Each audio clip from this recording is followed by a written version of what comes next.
Santé mentale et accompagnement pastoral, quelles frontières, quels repères, comment se situer? Pour aborder ce sujet aussi sensible que complexe, l'école pastorale se déplace du côté de chez vous en visio du 26 au 28 avril prochain.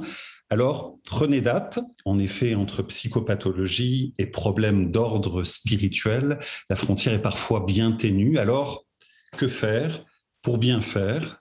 Lorsqu'on est pasteur ou responsable spirituel, faut-il entamer un travail de délivrance ou de type relation d'aide ou préférer parfois passer le relais à d'autres professionnels? Pas toujours simple de savoir comment se situer, comment discerner.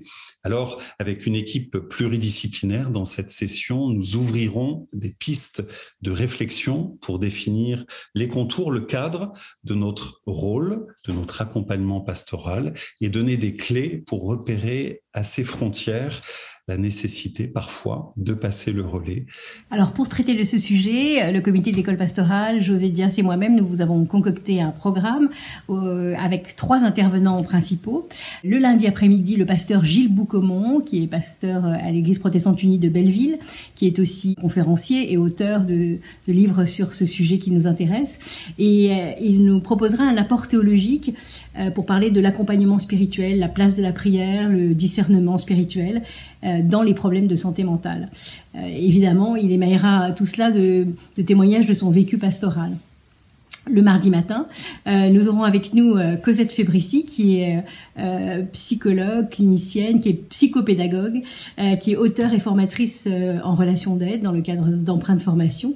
Et elle nous donnera un descriptif des psychopathologies que l'on pourrait rencontrer dans nos communautés et aussi elle nous fera part de son regard sur l'accompagnement psychologique et spirituel.